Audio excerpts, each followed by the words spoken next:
All right, Scott Pruitt, the latest cabinet official or Trump higher up to get the restaurant treatment or outside the home treatment or in the home treatment, you name it. It's gotten to be a familiar drill here.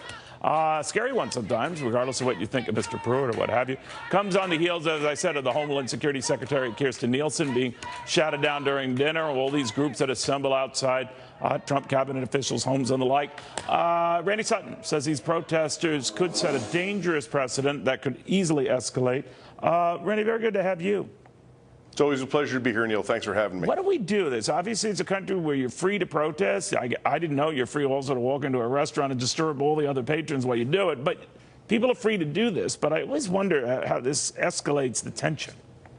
Well, the escalation here can be truly dangerous. You know, people act differently when they are individually approaching someone or whether they're in a group of people. Now, what we saw with the Scott Pruitt, this was clearly a target of opportunity.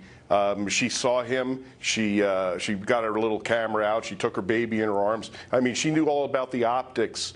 And let's call it what it is, Neil. This is bullying. That's all it is. It's dividing our nation. How do you keep it safe for people? And Randy, regardless of what people think of either this woman or the cabinet secretary, I'm wondering for other patrons there how you keep this down so it doesn't escalate into something that could be threatening.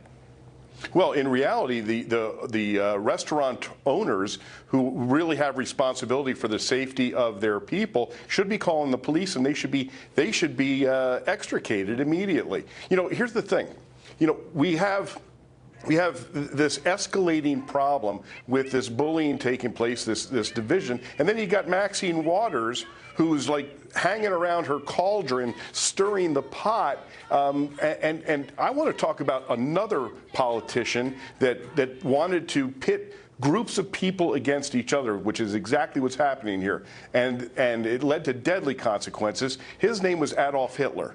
And he took groups of people, pitted them against each other. I think we're taking a little bit of a leap there, but I do understand your concern as just someone who wants to keep people safe. But I am curious about this. How do we sort of detensify things? I think on both sides sometimes they can get in each other's faces, and we can't just have a normal conversation. We have to storm into a restaurant. We have to ruin it for everyone in the restaurant. We have to make a statement. It's going to be that no matter who you are, someone recognizes you, think, you know, the better part of valor, we don't think you should be in this restaurant. And then you start picking and choosing who gets to go to public places. Right. I don't know what that solves. It's indecency, and this is where leadership really has a responsibility. The people in leadership positions, instead of calling for divisiveness and division and calling for people to harass others, need to talk about what makes this country great, and that is tolerance for each other. This indecent type of behavior is not only an embarrassment to our nation, but it is leading to dangerous situations. And it's just a matter of time, Neil, before this escalates. Well, I hope you're wrong on that, but the trend is not, it's certainly not been society's friend. Randy Sutton, thank you very, very much. Good seeing you. It's always a pleasure, Neil. Thanks.